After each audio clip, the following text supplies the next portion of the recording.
Hello viewers, সুষ্ঠু শিক্ষালয়ে সবাইকে স্বাগত জানিয়ে ব্রেকিং নিউজ নিয়ে চলে এলাম আজকে। চলো, রাজ্যের 12 লক্ষ ওবিসি সংস্থাপত্র বাতিল সংক্রান্ত একটি মামলা খারিজ করে দিল সুপ্রিম কোর্ট। বিচারপতি বি.আর. গবৈ ও বিচারপতি অগাস্টিন জর্জ মসিহের বেঞ্চে নতুন মামলা জানিয়েছে ওবিসি সার্টিফিকেট নিয়ে হাইকোর্টের যে রায় দিচ্ছে তাতে কোনো হস্তক্ষেপ করা হবে না। রাজ্যের 12 লক্ষ ওবিসি সংস্থাপত্র বাতিল সংক্রান্ত একটি মামলা খারিজ করে দিল সুপ্রিম কোর্ট। ওবিসি সংস্থাপত্র বাতিল সংক্রান্ত মামলা অনেক দিন ধরে চলছে শীর্ষ আদালতে। তারই মধ্যে সম্প্রতি এ বিষয়ে একটি নতুন মামলা দায়ের হয়।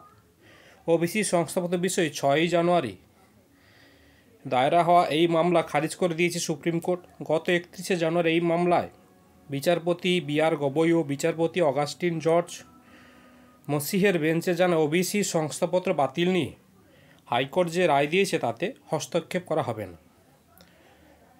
গত বছর 22 মে বিচারপতি রাজাশেখর মান্থা ও বিচারপতি তপব্রত চক্রবর্তী ডিভিশন বেঞ্চ রাজ্যের প্রায় 12 লক্ষ ওবিসি সার্টিফিকেট বাতিল করে দেয়।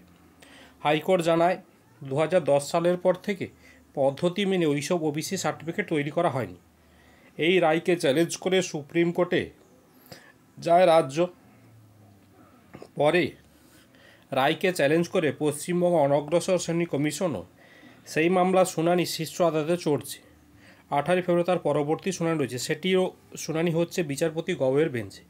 এর মধ্যে এই বিষয়ে নতুন করে মামলা দায়ের করা হয় শীর্ষ আদালতে। ওবিসি সংস্থাপত্র মামলাটি করেছিল অমল কুমার দাস। এই মামলার পক্ষে রায় দেয় হাইকোর্ট।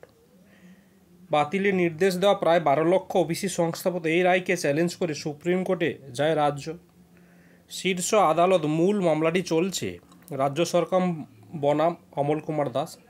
এরই মধ্যে কলকাতা হাইকোর্টের নির্দেশকে চ্যালেঞ্জ করে 6 জানুয়ারি নতুন মামলা করেন অবনী কুমার ঘোষ। এই মামলাটির মোট 3টি বিবাদী পক্ষ রয়েছে, রাজ্য সরকার, পশ্চিমবঙ্গ অনগ্রসর কমিশন ও অমল কুমার দাস।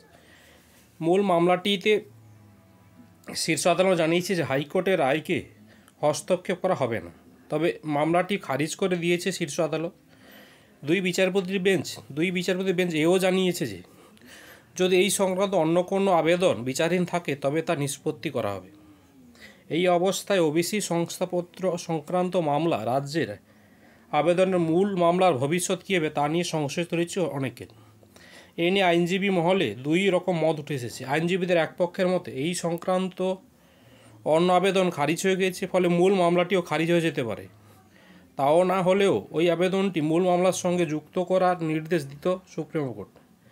যেমন এসএসসি 26 চাকরি বাতিল সংক্রান্ত মামলা একটি আবেদন খারিজ না করে মূল মামলার সঙ্গে যুক্ত করেছিল সুপ্রিম কোর্ট।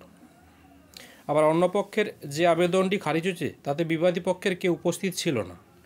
মূল যে মামলা যে খারিজ এমন কোনো নির্দেশও দেয়নি সুপ্রিম কোর্ট। মূল মামলার শুনানি অনেকখানি এগিয়ে গেছে। সব পক্ষের আইনজীবীরা একে একে সওয়াল করেছেন।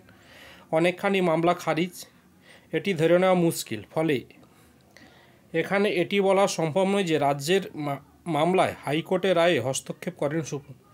তাদের মতে ওবিসি সংস্থাপত্র বাতিল মামলা শেষ পর্যন্ত কী হবে তা 18 ফেব্রুয়ারি গবৈয়ের বেঞ্চে স্পষ্ট হতে পারে। হাইকোর্ট মূল মামলার আইনজীবী সুদীপ্ত দাস মতে নতুন মামলাটি খারিজ হওয়ায় মূল মামলার প্রভাব পড়তে পারে।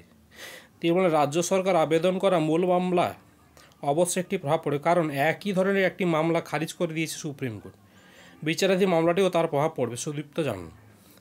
একই নির্দেশের প্রেক্ষিতে একটি মামলা খারিজ হয়ে গেছে বলে মূল মামলাটি খারিজের জন্য তারা আদালতে আবেদন জানাবেন। হাইকোর্টের রায়ের পর সুপ্রিম কোর্টও এ বিষয়ে একটি মামলা করে আইনজীবী ফিরদৌস স্বামী। তিনিও মনে করছেন মূল মামলার উপর এই নির্দেশে প্রভাব পড়তে পারে। তিনি বলেন, মূল মামলাটা এখনও চলছে, কিন্তু তার মধ্যে নতুন একটি মামলা খারিজ হয়ে গেছে। তাৎপর্যপূর্ণভাবে এই মামলাটি রাজ্য সরকার অনুপস্থিত। কোনো স্পেশাল লিভ পিটিশনের সময় ক্যাভিয়েট দাখিল না করা থাকলে তাদের সেই মামলায় যুক্ত করা হয়নি। কিন্তু রাজ্যের তো নিজস্ব স্ট্যান্ডিং কাউন্সিল হয়েছে। কোন কোন মামলা রাজ্যের বিরুদ্ধে সেগুলো দেখার জন্য রাজ্যের নিজস্ব স্ট্যান্ডিং কমিটি থাকে। একটি মামলা খারিজ হয়ে যাওয়া সত্ত্বেও রাজ্য সেখানে উপস্থিত হয়ে জানাবে না মূল মামলার কথা। তারা সেটি না জানানোর ফলে অন্য পক্ষের শুনানিতে দেখাবে মামলাটি খারিজ হয়ে গেছে। ফিরদৌস দাবি করে রাজ্যের অনুপস্থিতি এটি একটি পক্ষকে মামলাতে সাহায্য করেছে। চলো দেখে নেওয়া যাক।